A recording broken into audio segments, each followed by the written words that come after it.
Assalamualaikum semua. Hari ini saya akan sambung topik keempat, iaitu topik torsion.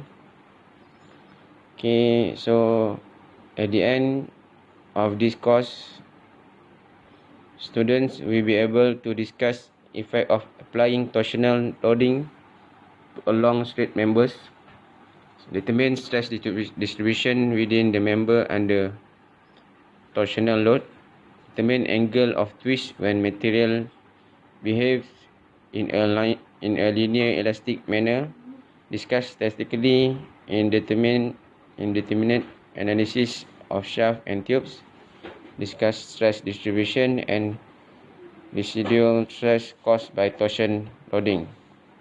Okay. So application untuk torsion. Okay. So sebenarnya torsion ni dia adalah seperti daya kilas.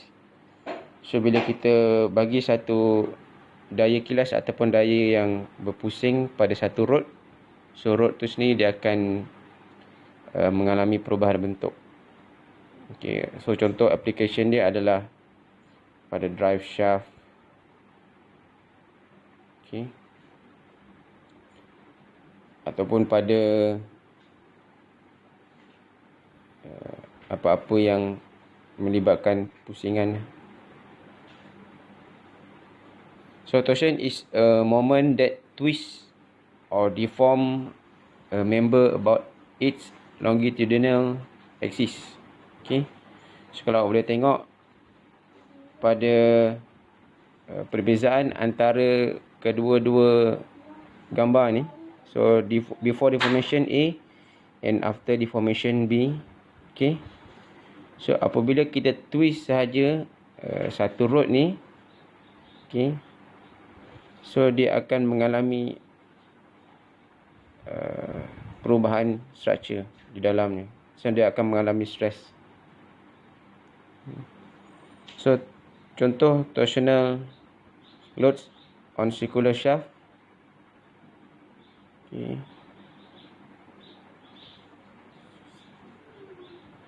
So interested in stress and strain of circular.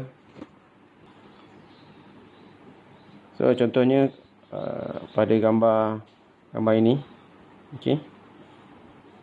So generator akan menggerakkan shaft. Okay. So dan turbine pun akan bergerak. So setiap perubahan antara generator, okay, dia akan menghasilkan daya tindak balas. Okay. So pada generator ni, okay, so generator ni akan cuba pusing ke arah mengikut arah jam. So shaft pada B dia akan mengalami daya tindak balas. Dia akan cuba lawan arah jam. Dan kemudian shaft pada A ni dia akan gerakkan mengikut arah generator, iaitu mengikut arah jam. Dan di sebelahnya pada bahagian turbine ni, so dia akan bertindak daya tindak balas ke arah lawan jam. So at the end, generator akan menggerakkan turbine supaya berpusing mengikut arah generator, iaitu pada arah jam. Okay. Setiap kali pusingan dia nak twist mengikut arah jam, so dia akan ada daya tindak balas lawan jam. So dia akan menghasilkan stress. Okay. So itu berkenaan teori. Okay. So dalam gambar ini lebih jelas lah. Okay. So kalau tengok dekat point A tu, kita bagi apply satu torque ataupun daya kilas. Okay, so dia akan ada deformation. So dia panggil torsional deformation of circular bars. Okay. So kalau kita belajar dalam strain, so strain itu adalah perubahan jarak daripada jarak akhir ataupun deformation akhir dengan panjang asal. So dalam torsional pun sama, dia ada torsional deformation. So apabila kita twist pada point A, Okey. Point A tu sendiri dia akan berubah jarak ke point A prime. So dia akan ada perubahan sudut. Okey. So perubahan sudut ni adalah deformation, torsional deformation. Okey, berbalik kepada torsional deformation of circular bars. Okey. So saya ulang sekali lagi. So torsional contohnya pada road AB ini. Okay. Pada road AB. So torsion ataupun deformation hanya akan berlaku apabila satu end tu kita fixkan. Contohnya dalam contoh ni hujung B tu kita fixkan. So bila kita pusing pada A, so dia akan menghasilkan deformation. Kalau tak ada yang fix, maksudnya open end lah. Antara A dengan B ni open end. Dia tak panggil deformation, dia panggil twist sajalah. So road tu hanya kita pusing saja. So tiada apa-apa stres yang berlaku, melainkan stres kat tangan kita yang lenguh pusing. Okey.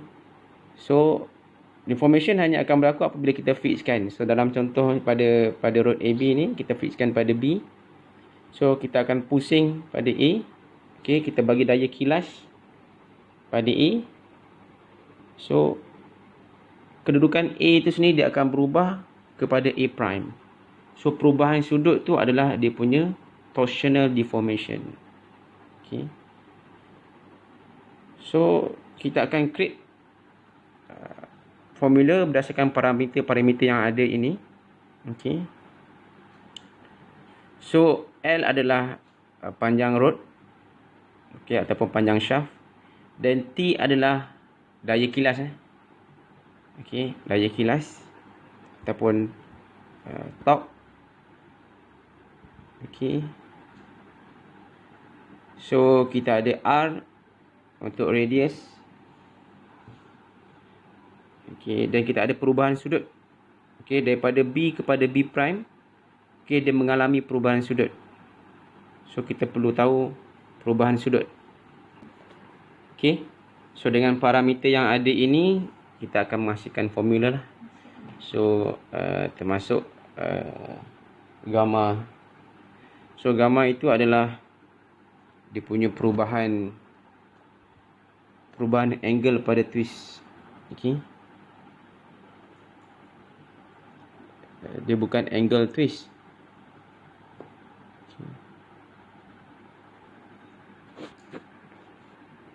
Awak kena beza apa theta dengan gamma tu, kedudukan dia lain. Okay. So theta tu yang perubahan sudut antara B dengan B prime. So gamma tu yang perubahan sudut pada dalam tu, pada fixed point. Okay. Okay. So saya akan go through secara ringkas saja torsion formula. So bagaimana dia derive. So ini adalah parameter yang saya telah terangkan sebentar tadi. So kita akan ada L, kita akan ada T, kita akan ada perubahan sudut, theta dan gamma. Okay. So antara benda yang kita consider juga adalah cross section untuk shaft. Okay. So cross section untuk shaft sangat penting. Okay. Sebab dalam torsion kita juga akan ada second moment area ataupun moment inertia. So cuma untuk torsion, nama dia adalah the polar moment of inertia ataupun moment luas kedua kutub J. Okay. So ini adalah kita consider daripada cross sectional area. Okay. So kalau untuk polar moment of inertia, okay, so kita hanya akan cover solid shaft dengan hollow shaft sahaja. Okay. So untuk solid shaft, okay, polar moment of inertia-nya J adalah pi d kuasa 4/32. Okay. So kalau untuk hollow shaft, okay, sama saja formulanya, cuma kalau perasan D kuasa 4, D besar, maksudnya outer diameter, 0.4 tolak inner diameter 0.4. So bezanya hanya pada D saja. Pi D 0.4/32. So kalau dia hollow, make sure D tau dah tolak siap-siap lah. So outer diameter 0.4 tolak inner diameter 0.4. So akan dapat J, iaitu polar moment of inertia. Okay. So torsion formula adalah, okay, ini dia panggil tau. Okay, tau max sama dengan torque, okay, darab C bahagi J. Okay. So apa itu C? Okay, C dia adalah represent radius untuk shaft tu. Okay. Okay. So radius yang mana? So dia mesti adalah outer radius ataupun radius yang paling besar untuk shaft tu. Okay, so tau max adalah the maximum stress, the maximum shear stress in the shaft which occur at the outer surface. Okay, T adalah the resultant internal torque acting on the cross section. Its value is determined from the method of section and the equation of moment equilibrium apply about the shaft longitudinal axis. Dan J adalah the polar moment of inertia of the cross section area. Dan C adalah the outer radius of the shaft. Okay. So formula untuk torsion sangat simple. Okay, tau max sama dengan tau darab radius ataupun outer radius bahagi J. Okay. So sangat simple. Okay. So kita try pergi ke example pertama. Okay, example 4.1. A, determine the torque which cause a maximum shearing stress of 70 megapascal in the steel cylindrical shaft shown. Okay. So dia bagi tahu maximum shearing stress, okay, ataupun tau. Okay. Okay, yang ni tau max. Okay, maximum shear stress. Okay. So dia bagi tahu maximum shear stress adalah 70 megapascal. Okay. So determine torque. Torque sama dengan 70 megapascal. Sorry, torque yang kita nak cari, tapi dia bagi maximum shearing stress 70 megapascal. Okay. So radiusnya berapa? So radiusnya adalah 18 mm. So kita kembali kepada basic formula. Tau max sama dengan torsion darab R bahagi J. So kita cari dulu J. Okay, J sama dengan pi D kuasa 4 bahagi 32. So D adalah diameter. Okay, bukan radius sebab dalam soalan ni dia bagi radius 18 mm. Okay. So awak kalikan dulu. Okay. So pi sama dengan 2R. 2R sama dengan D. Radius awak kalikan 2. Lepas tu awak kuasa 4. Okay. So pi darab 2 darab 0.018 meter, iaitu dia punya radius yang 18 mm tu kita convert kepada meter. Kuasa 4 bahagi 32. Dan awak akan dapat polar moment J 1.65 darab 10 kuasa negatif 7. Okay, kemudian kita akan masukkan dalam formula ni torque. Awak pusing formula ni. Okay, awak derive dia supaya kita dapat value torque sama dengan power max darab J bahagi R. Okay, so R adalah radius juga. Okay, radius. So tau sama dengan 70 megapascal darab 1.6 darab 10 kuasa negatif 7 J yang kita dah cari. Okay, bahagi 0.018. So ada yang kita akan dapat dia punya torque sama dengan 641.67 Newton meter. Okay. So sangat mudah. pada saya torsion ni tak susah. Awak hanya ingat formula ni saja. Tau max ataupun shear stress sama dengan torque T darab R radius bahagi J polar moment. Okay, then awak key in saja formula berdasarkan soalan yang diberi. Okay, so kita move ke soalan yang nombor 2. Determine the maximum shearing stress caused by a torque of magnitude T equal to 800 Nm. So sekarang ni dia bagi nilai torque sama dengan 800 Nm. So dia nak cari shear stress ataupun tau. Okey. Tau sama dengan TR bahagi J. So J kita dah cari tadi. 1.65 darab 10 kuasa negatif 7. Okey. So tau sama dengan T darab R 800 Nm darab R sama dengan 0.018. Jangan lupa convert kepada meter dahulu. Bahagi dengan J ataupun polar moment. So maximum shear stress yang kita achieve adalah 87.3 megapascal. Okay. So selesai example 4.1. Okay, kita teruskan dengan example 4.2. So tengok soalan pun kita dah tahu dah. Okay, ada satu torque yang ditwist pada satu shaft.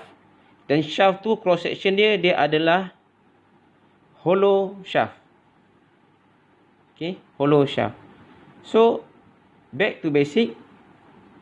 Okay, formula dia, okay, tau ataupun shear stress sama dengan torque darab R bahagi J. Okay, tapi dalam soalan ni apa yang diberi?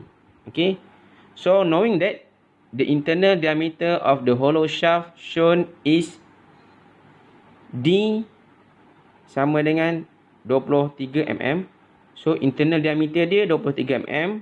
Outer diameter dia adalah 40 mm. So determine the maximum shearing stress caused by a torque of magnitude T equal to 1 kN/meter. Okay. So dia bagi T sama dengan 1000 Nm. So dia bagi inner diameter 23 mm dan outer diameter 40 mm. Okay. So first kali kita tentukan polar moment dulu, iaitu J. Okay. So jangan lupa convert kepada meter dulu. Okay, so outer diameter. Okay. Outer diameter 0.04 meter dan inner diameter 0.023 meter. Okay. Okay. So kita tentukan nilai J. J sama dengan pi per 32 darab D outer kuasa 4 tolak D inner kuasa 4. So pi per 32 darab 0.04 kuasa 4 tolak 0.023 kuasa 4. So akan dapat 2.24 darab 10 kuasa negatif 7. Okay. So ini nilai J. Okay. So kita key in dalam formula. Okay. So kita key in dalam formula. So formula torque sama dengan formula tau maksimum, okay, shear stress sama dengan T darab R bahagi J. So T dia dah bagi 1000 Nm ataupun 1 darab 10 kuasa 3 Nm darab R. So R adalah radius untuk outer diameter. So outer diameter kat sini adalah 40. Okey. So 40 dia nak outer radius untuk R. So 40 bahagi 2 sama dengan 20. So 20 convert kepada meter jadi 0.02. So R adalah radius untuk outer 0.02. So bahagi dengan nilai J yang kita dapat 2.24 darab 10 kuasa negatif 7. So at the end maximum shear stress, okay, untuk example 4.2 adalah 89.3 megapascal. Okay, saya ulang sekali lagi, basic konsep untuk torsion sangat senang. Okay, Dia tidak complicated sebab dia direct. Okay, untuk basic. So awak jawab latihan ni example 1, example 2 dan example 3. So example 3 ni saya tinggalkan kepada awak untuk awak jawab sendirilah. So kita tengok dulu soalan dia. Okay, knowing that D is 30 mm. So inner diameter dia 30 mm. So determine the torque which cause a maximum shearing stress 52 megapascal in the hollow shaft shown.